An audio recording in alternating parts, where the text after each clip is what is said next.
Olá, pessoal, tudo bem? Sou eu, a professora Luciane Louvera, aqui para conversar um assunto com vocês. Na sexta-feira, na última sexta-feira, né, no dia 19 de maio de 2023, eu fiz um vídeo aqui para vocês comunicando a decisão do STF de entender pela inconstitucionalidade da revista íntima do visitante em estabelecimento prisional, por haver entendido por maioria até então que aquilo constituía um constrangimento por violar o princípio constitucional da dignidade da pessoa humana, a proteção da imagem, da honra, da intimidade, né?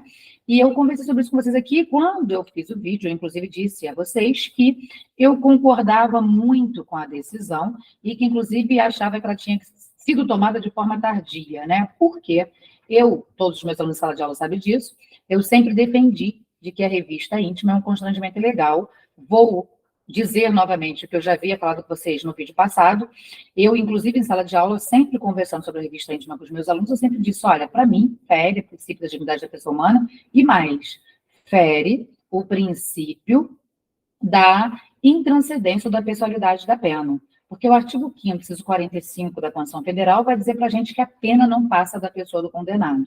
E eu, Luciane, entendo que a revista íntima vexatória, ela sim viola o princípio da intranscendência da pessoalidade da pena. Vou lhe explicar por quê. Eu entendo que se alguém vai visitar um preso, eu não posso presumir que esse alguém vai trazer consigo algum objeto de crime em suas cavidades do corpo, tá claro? Assim como também não posso presumir que essa pessoa vai engolir, vai trazer no seu estômago cápsulas de droga. Nada disso eu imagino, né?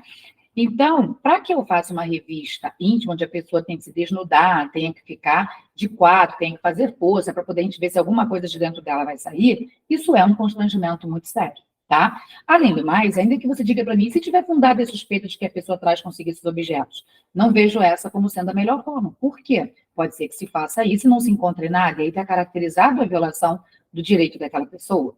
Então, eu sempre defendi que, se a pessoa está presa, e se tem que violar algum direito, que seja da pessoa presa, e não da pessoa que está solta e que vai visitar o preso. Inclusive, eu dizia e digo para os meus alunos, eu entendo que, se o preso vai receber visita hoje, e nós não tivermos o sistema penitenciário equipado com os aparelhos de raio-x, com o detector de metal e tudo mais, quem tem que ser revistado é o preso. O preso tem que ser revistado com todo e qualquer constrangimento que tiver que fazer, porque ele é o preso. Agora, revistou o preso, ele saiu da cela, foi ter com sua visita.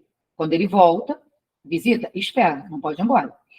Agora eu vou revistar o preso novamente. O preso voltou, sem nada, assim como saiu, beleza, visita está liberada. Agora o preso voltou, e eu encontrei com o preso, por exemplo, droga, celular, arma, ou qualquer outra coisa ilícita, eu já sei que esse preso saiu dali sem nada, então ele teria que voltar sem nada. Se ele voltou com alguma coisa, é porque alguém entre aqueles que o visitou trouxe. Então, agora, o tratamento é diferenciado. Isso traz para mim o indício de que aquela pessoa praticou um ilícito, ok? Aí é diferenciado. Agora, eu não posso já pressupor que essa pessoa vai vir para cá para praticar um ilícito. Então, eu particularmente entendo que não se deve proceder essa revista íntima da visita mesmo. Quem tem que ser revistado é o preso. Não discordo de que tem que se fazer a revista normal, que tem que se passar no detector de metal, que tem que se passar no aparelho de raio-x, na raquete, no que for necessário para saber se a pessoa está entrando com alguma coisa. Agora, aquela revista íntima vexatória, não. Eu continuo entendendo que é isso, como sempre entendi, independentemente do posicionamento do STF, tá? Então, realmente, a mim trouxe uma tristeza, uma insatisfação muito grande. Se essa decisão for modificada quando julgada presencial, eu vou realmente achar que é um retrocesso, tá? Por quê? Porque a Lei 10.792 de 2003, ao alterar a Lei 7.210 de 84 e alguns dispositivos do Código de Processo Penal, já trouxe para a gente inovações legislativas no tocante a essa situação de ser necessário o detector de metal e o aparelho de raio-x, assim como as raquetes e qualquer outro instrumento necessário para verificar se a pessoa traz algo consigo, ok? Então, sinceramente, dizer que essa pessoa pode passar por essa revista íntima nessa forma vexatória toda é um verdadeiro retrocesso. Bom, o que aconteceu? Nós tínhamos maioria dos votos. Acontece que o ministro André Mendonça depois de tudo já ter sido divulgado, ele veio e disse que houve um erro da sua assessoria na hora de publicar o voto, que, na verdade, o voto dele acompanhava a divergência do ministro Alexandre de Moraes. Por conta disso, o Gilmar Mendes determinou que esse julgamento não mais fosse feito virtualmente, sim presencial. E é isso que eu vou, inclusive, aqui compartilhar com vocês no material, para que você possa entender exatamente o que aconteceu aí, tá? De fato, para você entender. Então, a STF havia julgado que a revista íntima, por maioria, ainda faltavam votos, mas ele já tinha decidido por maioria, que a revista íntima violava o direito constitucional. O que aconteceu com essa notícia de que o voto do ministro tinha sido publicado de forma equivocada? O STF decidiu, então, através do ministro Gilmar Mendes, que isso fosse a plenário físico. Então, a revista íntima, o julgado sobre a revista íntima, em presídio, foi para plenário físico, portanto, ainda não foi julgado, será decidida uma data para que haja esse julgamento.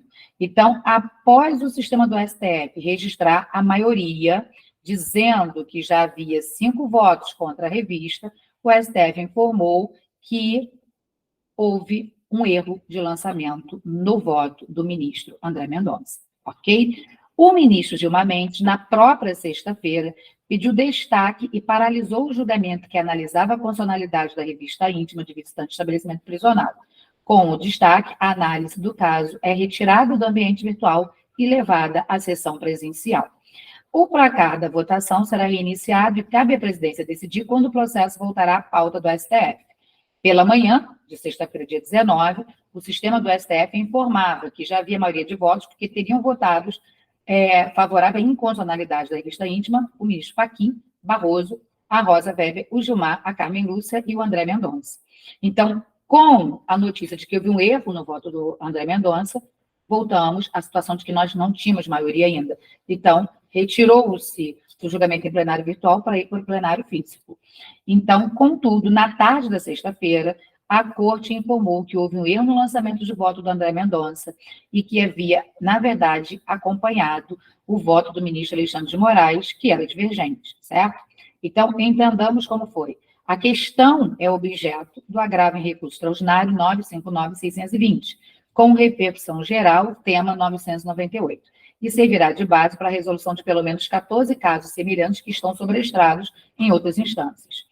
O recurso foi interposto pelo Ministério Público do Rio Grande do Sul contra a decisão do Tribunal de Justiça do Rio Grande do Sul, que absolveu de acusação de tráfico uma mulher que levava 96 gramas de maconha no corpo para entregar ao irmão no presídio central de Porto Alegre. Então, para que você possa entender, uma mulher ingressou no estabelecimento prisional levando consigo droga.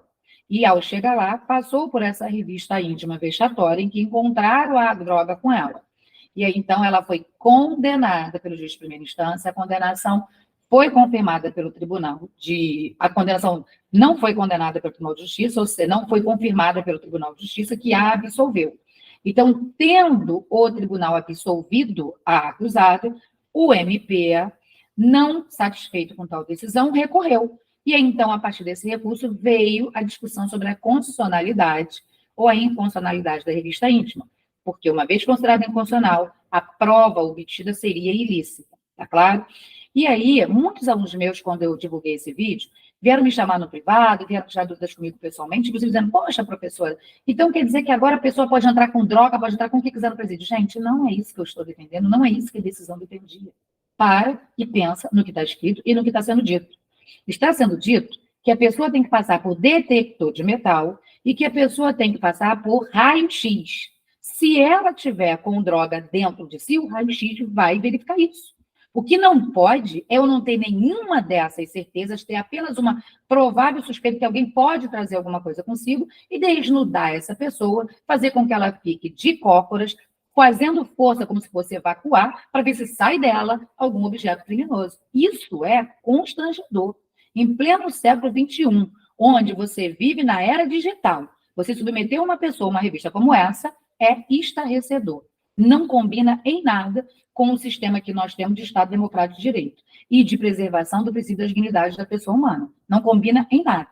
Eu ouvi várias pessoas falarem que, inclusive, deveria ter ocorrido essa ideia do ministro ter dito que errou na hora de computar o voto, porque a decisão tinha chamado muita atenção e tinha sido alvo de muitas críticas. O judiciário não está aqui para se submeter à crítica de A, de B ou de C. Se você quer criticar, você critica. Agora, o que ele não pode é mudar de opinião porque foi criticado. Além disso, o que o STF estava tratando era da preservação de um direito fundamental. Aliás, de um princípio do Pacto Federativo, porque o princípio da dignidade da pessoa humana ele nem está no capítulo dos direitos fundamentais. Ele está no artigo 1º, inciso 3 da Constituição Federal. Então, realmente, isso viola, assim. Então, por mais que você venha questionar, não. Ela vai passar por detector de metal e ela vai passar pelo raio-x.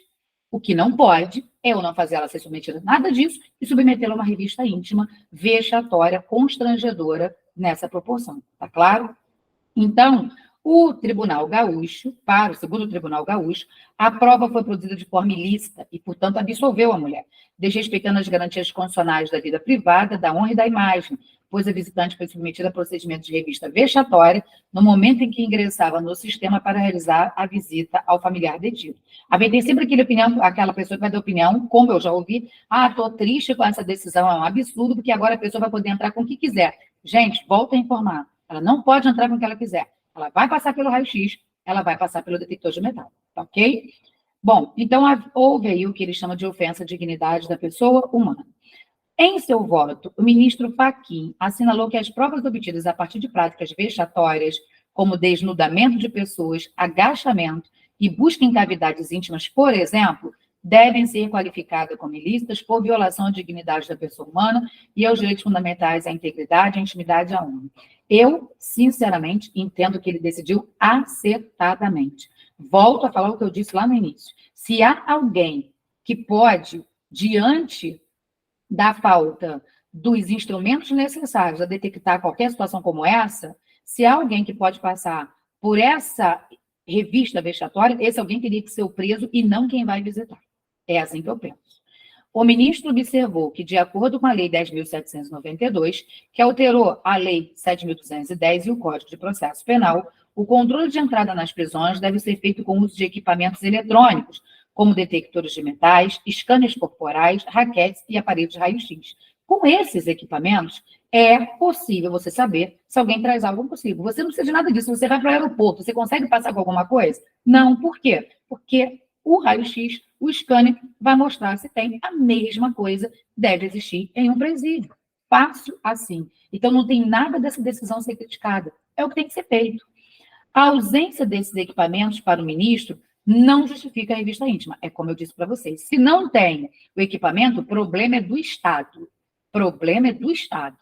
O Estado não pode submeter a pessoa a um constrangimento como atestado de que ele não consegue fazer um presídio estar equipado com as regras mínimas estabelecidas pela lei. Ele não pode mostrar que ele é um Estado falido. E, para isso, então, ele constrange. Quer dizer, ele não assume o que é obrigação dele e submete a pessoa a um constrangimento dado a sua inoperância. Isso é um verdadeiro absurdo. Então, ele não pode, porque ele não equipou o presídio como ele tem que equipar, submeter a pessoa a um constrangimento como esse, tá?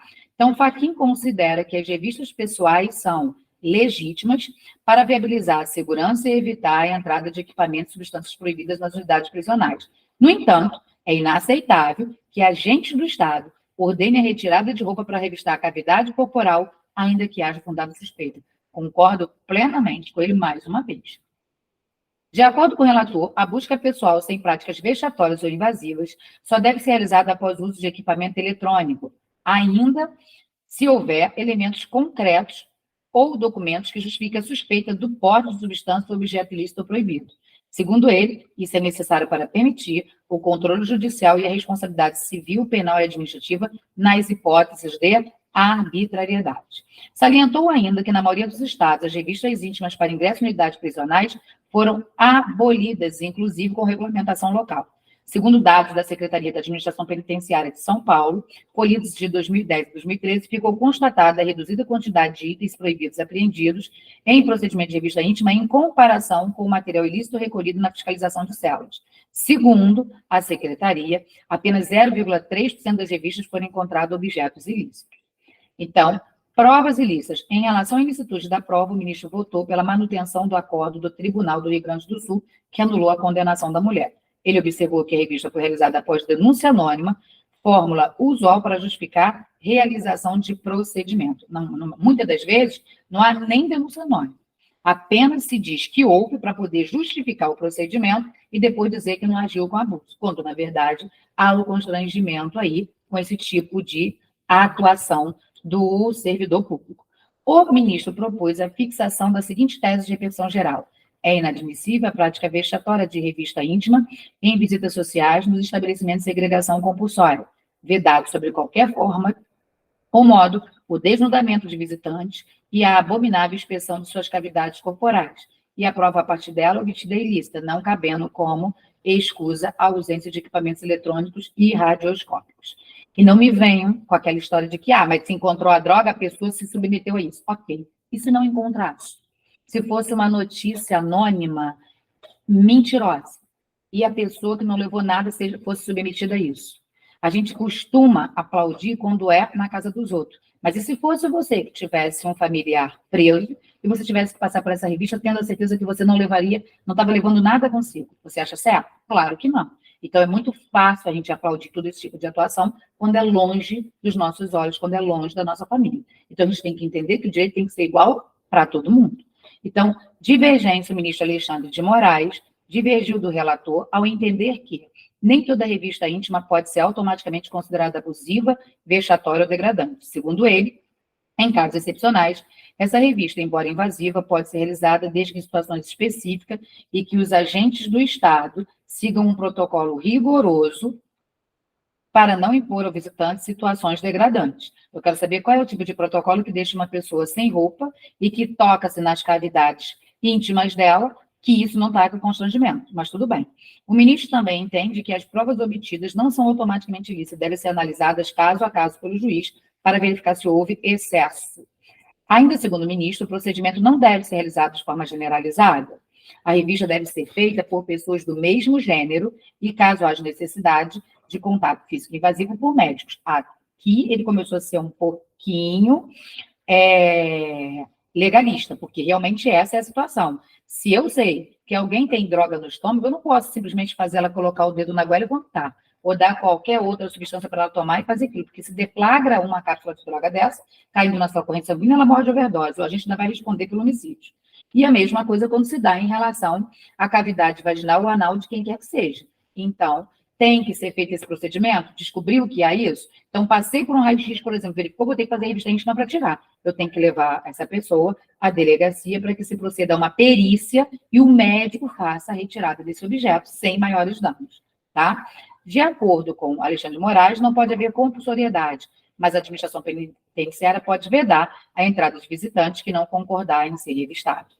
No caso concreto, o ministro votou pela manutenção da decisão do tribunal por outro fundamento, o fato do interrogatório da ré ter sido antes da oitiva da testemunha de acusação, que foi uma outra legalidade, né? Porque o interrogatório é o último ato de produção de prova antes das alegações finais. E em que pese a lei de drogas dizer que é o primeiro, o STF já decidiu reiteradas vezes que mesmo o artigo 58 da lei de drogas dizendo que o interrogatório é o primeiro ato da instrução, não vai ser feito assim, tem que obedecer o que está previsto no artigo 400 do CPP, o último ato, porque ele sendo o primeiro, viola o princípio da ampla defesa. Por fim, propôs a seguinte tese, o Alexandre de Moraes: a revista íntima, para ingresso em estabelecimento prisional, será excepcional, devidamente motivada para cada caso específico e dependerá da concordância do visitante, somente podendo ser realizada com protocolos pré-estabelecidos e por pessoas do mesmo gênero, obrigatoriamente médico, nas hipóteses de exames invasivos. O excesso ou abuso na realização de revista íntima acarretarão responsabilidade do agente público ou médico e ilicitude de eventual prova obtida. Caso não haja concordância do visitante, a autoridade administrativa poderá impedir a realização da visita.